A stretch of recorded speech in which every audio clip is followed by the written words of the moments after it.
the weird, crazy, unpredictable season for the LSU Tigers continues this weekend as they beat the number 7 undefeated Ole Miss Rebels. First game of the year for LSU, they lose in a crazy game to Florida State. Then they beat a great Mississippi State team 2 games later. And then Tennessee goes into that Death Valley and beats LSU by 37 points. And then 2 games later, they beat Ole Miss, who was ranked 7th and was undefeated. It's been a weird season, but it looks like they're finally starting to come into their own. This game, the player of the game, the star of the game, easily was Jayden Daniels. He did it in all areas, and he did it on the biggest stage. CBS primetime game against the top-ranked team in the SEC West. All eyes watching. He knocked them off, and he dominated. He had 250 yards passing, 110 yards rushing, and 5 total touchdowns. 3 on the ground, 2 in the air, 5 total touchdowns. He dominated this game and proved that he's probably the best athlete on the majority of fields that he's on. J.D. Pickell said it best on Twitter. He said that when Jayden Daniels runs, it's like he glides. He kind of reminds me a lot of Kyrie when Kyrie dribbles a basketball. When Jayden Daniels is running a football, he's like poetry in motion. He just glides through defenders, past defenders, around defenders, and eventually, just like Saturday night, into the end zone most of the time. Now, he's been criticized for not pushing it deep down the field. And he didn't really do that a lot on Saturday. He did it a couple times, which is better every single week. He's doing a little bit more and more. He's given his wide receivers chances to make plays that we saw in that second quarter. Great play by that wide receiver to score for LSU. But the majority of his passes are 12 yards and in. Screens, 5-yard curls, slants, stuff that he is trying to keep all in front of him because I don't think he wants to make mistakes. I don't know if he doesn't trust his arm enough to put it deep downfield, but that's kind of how he acts. And I know I would like to, and probably every LSU fan in the country would like to see him attempt a little bit more deep passes to push the ball down the field, to really rack up these long plays that can be explosive for an offense. I'd love to see that from him. I think he's capable of doing that. But the good thing is the more confident he gets, the more confidence this team and this offense gets, I think the more we'll see him do that. You saw the way he was smiling as he ran into the end zone at the end of that game to pretty much seal that game. He had the biggest grin on his face. I think he's getting more confident. I think he's getting his swagger back, and I think we'll start to see him pushing it down the field. I think this offense needs that. I think this team needs that. And I think that eventually he'll get it. He's lethal in many ways. And he proved that Saturday. But to me, the biggest stat from this game, the biggest thing to look for in the box score from this game, was the way LSU's rushing defense handled Ole Miss's rushing attack. Now you look, it's 120 yards total rushing. That's not bad. You're probably thinking, what is that so amazing? Why is that something that is the biggest stat of the game?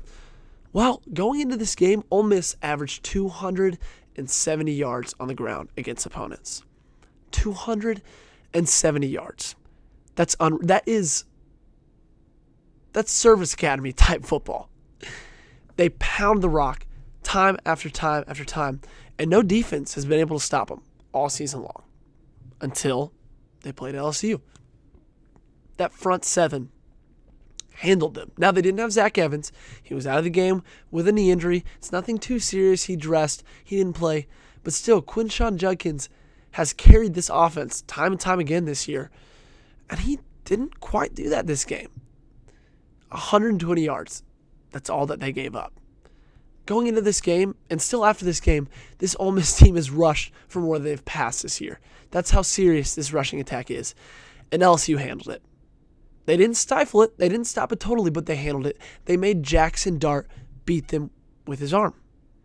And he proved he couldn't do that. Now, in the future, he might be able to do that. I think he's a good quarterback now. I think he can be a really good quarterback.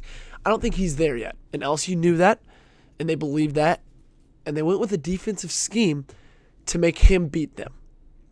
And he didn't. I'll say it. This LSU team, now that they've got their swagger back, now that they're playing well, playing confident, both sides of the ball clicking, going into November, the most important month in college football, this can be a dangerous team. This really can. I've said it 2 or 3 or 4 times in the 2 months that I've been doing this show, that teams that have a lot of guys to transfer in, it takes them a little while to start knowing how to play with each other, how to play with a new coach, how to play with new players, with a new scheme. It takes a little time.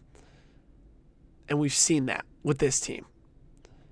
Mid to late season, those teams tend to start clicking, and that's exactly what we're seeing here with LSU now. They had a lot of transfers come in. They had a new quarterback, a new coach, a new staff. And they looked a little rocky in the beginning, lost their first game, got crushed at home, but now they're starting to click. They're starting to play well, and I think that can be a dangerous team because right now they're second in the West. Even with 2 losses, they're second in the West. And I think that can be a team that can make a late push. I do think that. They impose their will on Ole Miss. That's how Brian Kelly said in his post-game presser. That sounds so dominant, and it's because what they did. They dominated them on both sides of the ball. They imposed their will aggressively, and you cannot deny that when you look at the game, when you look at the highlights, when you look at the box score. This team beat them. They beat them bad. They beat them outright. Ole Miss came out first half. They looked good. Oh my gosh, this could be a runaway. Maybe Ole Miss is a lot better than people gave them credit for, but LSU fought back. And then what they did is they didn't let Ole Miss fight back. They didn't let them claw their way back in this game.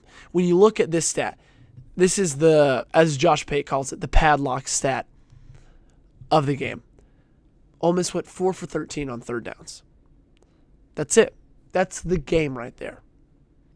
LSU held them to under 33% conversion for the entire game. It's the same thing they did to Mississippi State. Mississippi State was 4 for 13 on third down for the entire game.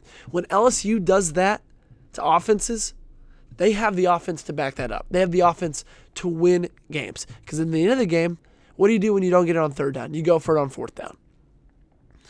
This LSU defense is good.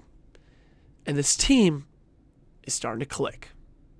Now they have a much-needed bye this week as they prepare to play Alabama on November 5th. What a great weekend.